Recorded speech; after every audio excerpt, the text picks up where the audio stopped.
the AFC East, I think, is it's definitely the third best division, if it's not the second. And the Bills are the favorites. The Bills should be the favorites. I think the big question mark in Buffalo is Dable leaving and how that affects Josh Allen. I don't think it's going to affect Josh Allen. I've also talked to people up there. Ken Dorsey's the new OC, if you remember Ken Dorsey from Miami when we were kids. Go Canes. Yeah. So Ken Dorsey's up there, and he's been the QB coach since 19. He's been the passing game coordinator. I know Josh has a big voice in the new offense.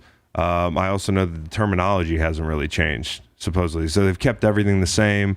Which the only is difference, massive. yeah, it's massive. And Ken Dorsey's going up to the booth to call plays. He's got your guy there, Aaron Cromer, as his eyes on the field. So, like, Cromer, he's this figure that keeps popping up. He's great. And there's a reason he keeps popping up. It's because he's a really good coach, and he gets the most out of his guys. And he's going to get them running more base runs. Less and quarterback they pound run. the ball. Yeah, they're going to pound the ball.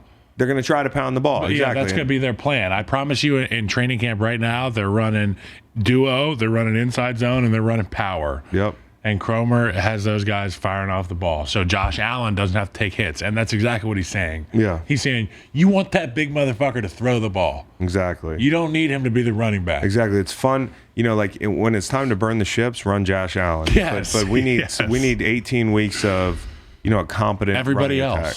Everybody else needs to pick up the fucking slack. You can't do everything. Yeah. And they need people to catch the ball out of the backfield. They haven't always been great in the run game.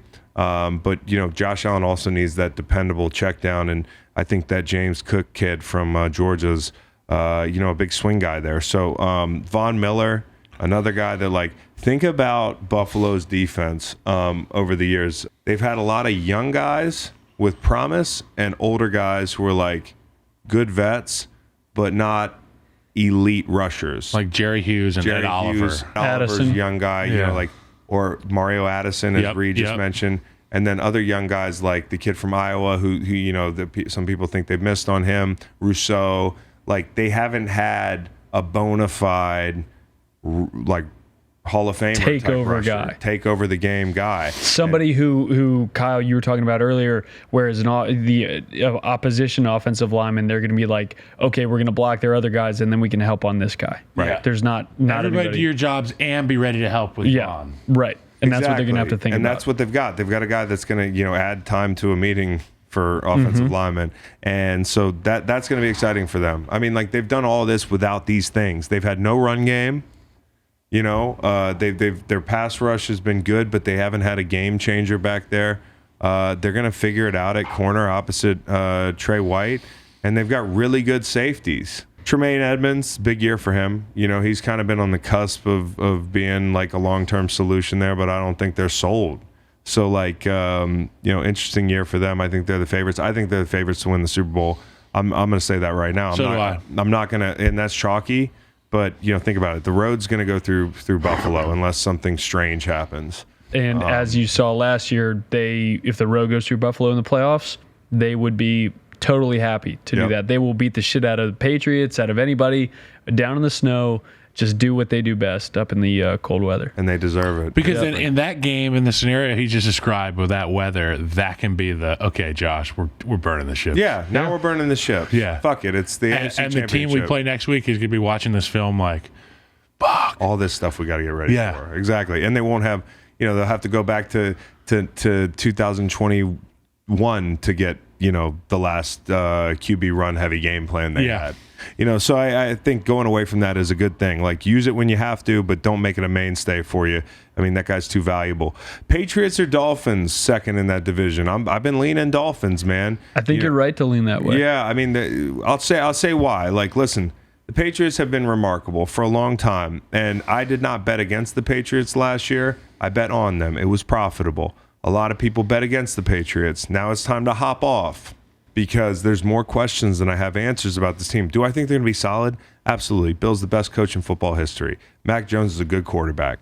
I don't know if he's going to get better, but he's a good quarterback. He's good enough I think to there's win reasons to be excited. Thornton, the young receiver, is exciting, right?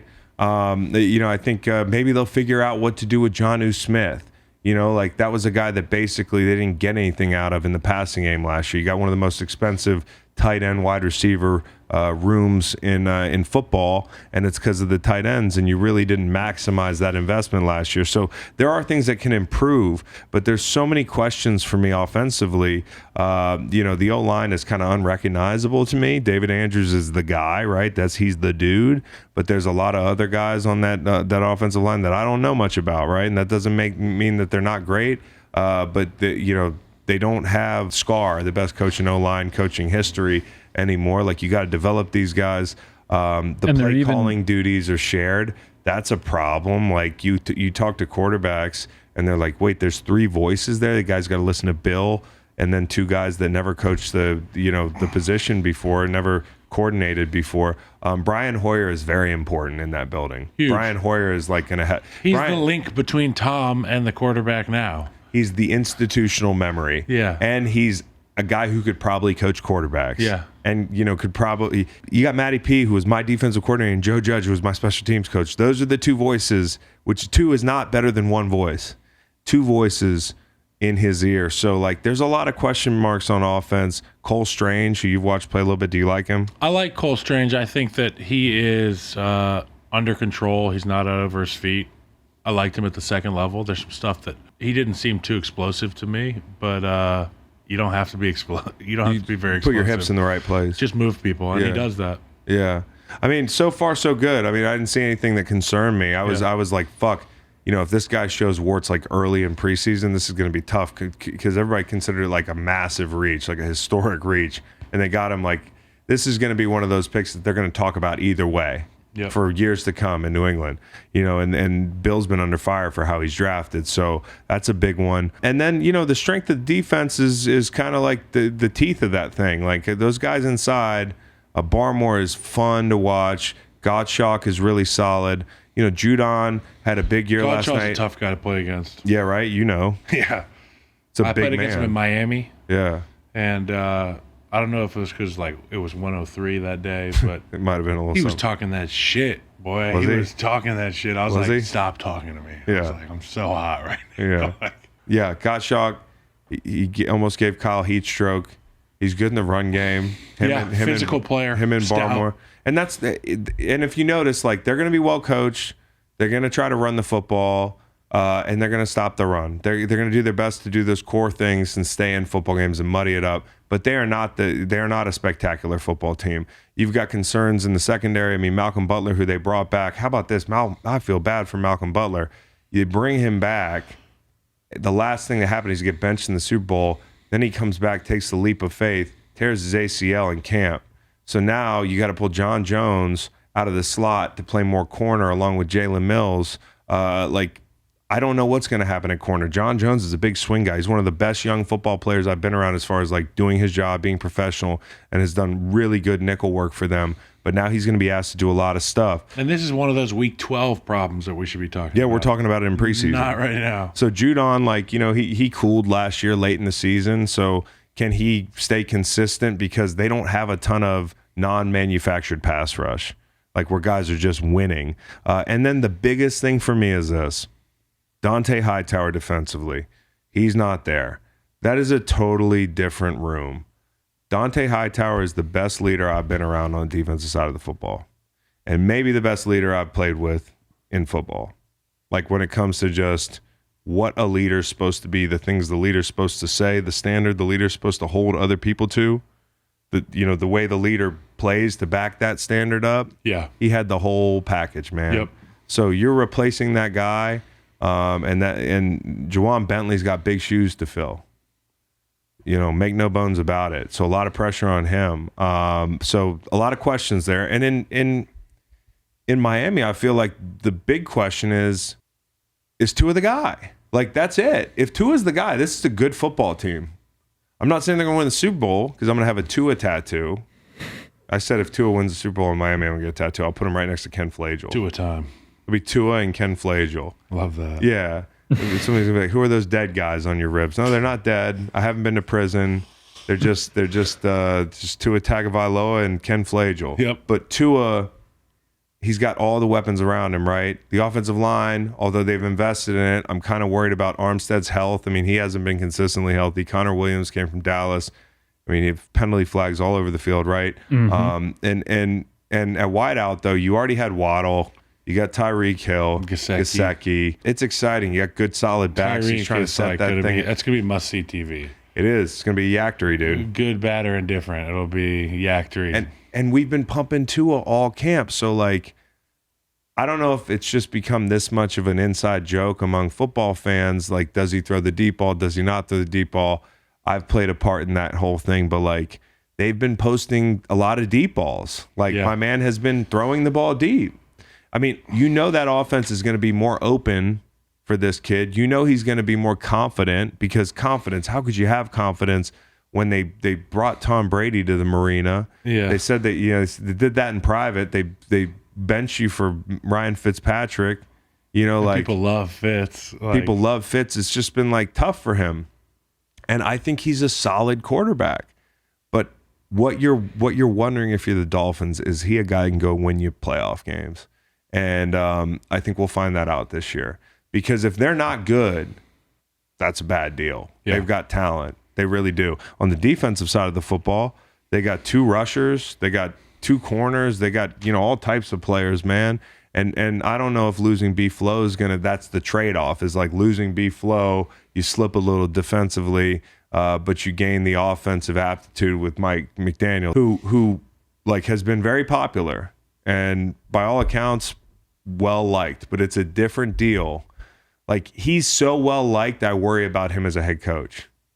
Like, being a head coach is hard to be too well-liked. I have that same thought when I see him speaking. I'm like, man, this is fun. I'm like, stop being so fucking cool for a second. Stop being cool, dude. And it's not Dan Campbell cool, which is like, he gets it cool. Right. McDaniel clearly gets it, but it's like, he gets everything. It's like, just chill out. Yeah, like the Who, Mike Jones, like, chill out. You know, you're a lot of sound bites here that if things don't go well, I wonder what, he's a young guy, like how he's going to be able to put that foot down when things go south after a game, or when he has to be authoritative. Like right now, all these sound bites and having fun with Mike McDaniel is fun, but there will be a week where he's got to get up there and answer tough questions. And by all accounts, he's that dude. He's a great guy, and he really gets it. But can he straddle the line between being well-liked and feared? He can't Dan panic. Campbell can straddle. When you panic as a coach, that's when shitty personality traits show. No question. It's the number one shitty. I can't wait to see things get shitty for him, not because I don't want him to see well, but because I want to see what he's made of. What an excellent human being looks like in the face of adversity, because that's what he seems to be like to me. Yeah, and he's going to face adversity. My only point about the Dolphins, football-wise, not coaching-wise, is them bringing in Melvin Ingram on the defensive side of the ball is adding a coach. Right.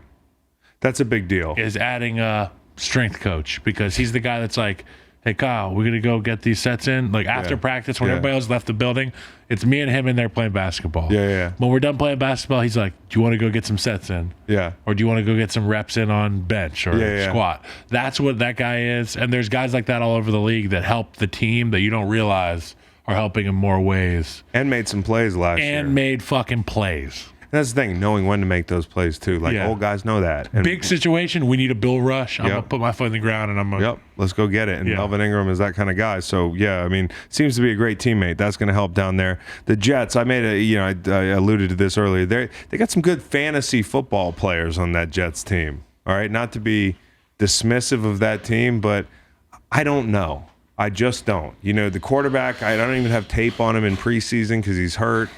Most of the talk about, Zach Wilson's had to do with older women this offseason. You've got some exciting young draft picks that I'm like, Joe Douglas is my guy, and I really like Becton. I liked bringing in Carl Lawson, who's a free agent, of course, not a draft pick. I like some of the things I see from Zach Wilson, but those 3 guys have had injuries. Carl's now healthy, but the injury bug has hit, Joe's acquisitions hard. Jersey. Breece Hall is going to be exciting. You draft Sauce Gardner, who everybody's in love with, supposedly talks cash shit. That's the word on him. Is Salah says no one he's ever coached has talked as much shit as Sauce Gardner. And that makes sense. His name is Sauce Gardner. Okay, so he explained his chain to Woody Johnson. The guy's got a big personality. And then you draft Jermaine Johnson, the edge rusher from Florida State, who I texted a buddy up for the Jets. And I was like, this kid, he's like, yeah, he's going to be a player. He's well-rounded, good kid, plays hard, like kind of an every down guy.